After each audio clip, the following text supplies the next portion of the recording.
প্রথমেই নতুন ধারাকে ধন্যবাদ জানাচ্ছি আমাকে কথা বলার সুযোগ করে দেওয়ার জন্য এবং নিজস্ব মতামত বিনিময় করার সুযোগ করে দেওয়ার জন্য। বর্তমানে বাজার দরের অবস্থা খুবই ভয়ঙ্কর। দিন দিন দ্রব্যমূল্য যেভাবে বৃদ্ধি পাচ্ছে, এতে সাধারণ মানুষের খেটে খাওয়া মানুষের খেয়ে পড়ে বেঁচে থাকা খুবই কঠিন।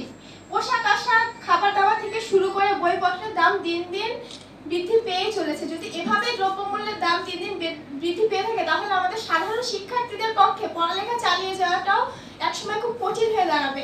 এখনই অনেকের কাছে এটা খুব কঠিন হয়ে দাঁড়িয়েছে দিন দিন দ্রব্যমূল্যের এত বৃদ্ধি পাওয়ার জন্য।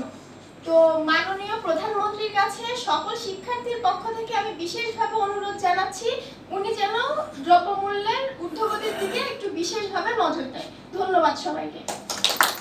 ধন্যবাদ। নুসরাত জাহান পাথার আমাদের শিশু কিশোরদের সংগঠন রয়েছে সূর্যধারার আহ্বায়ক। আপনাদের সবাইকে আবারও ভালোবাসা জানিয়ে মাননীয় প্রধানমন্ত্রী যেটি করতে পারতেন, আমাদের এইসব আলোচনার মধ্যে দিয়ে যেটি আমরা বুঝতে পারছি, তিনি যেটি করতে পারতেন সেটি হচ্ছে একটা মনিটরিং স্ট্রং টিম আমাদের বাজার নিয়ন্ত্রণের জন্য নিয়োজিত করতে পারতেন, যাতে করে বাজারে যে তালিকাটা থাকে, আপনারা জানেন প্রতিটা বাজারে, কারণ বাজার যান একটা তালিকা দেওয়া আছে, কাপ্তান বাজার যান একটা তালিকা দেওয়া আছে, কিন্তু ওই তালিকাটা আমাদের ব্যবসায়ীরা মানেন না, সেটিকে তারা মেইনটেইন করেন না। কারণ কি? কারণ ওটি নিয়ন্ত্রণ করার জন্য যে প্রক্রিয়া, সেই প্রক্রিয়ায় কেউ নাই, এটা দেখাশোনার জন্য কেউ নাই। একটা স্ট্রং মনিটরিং টিম আমরা মাননীয় প্রধানমন্ত্রীর কাছে আজকে এই দ্রব্যমূল্য বৃদ্ধি রোধে যে মত বিনিময় সভা, সেখান থেকে আমরা তার কাছে অনুরোধ জানাচ্ছি।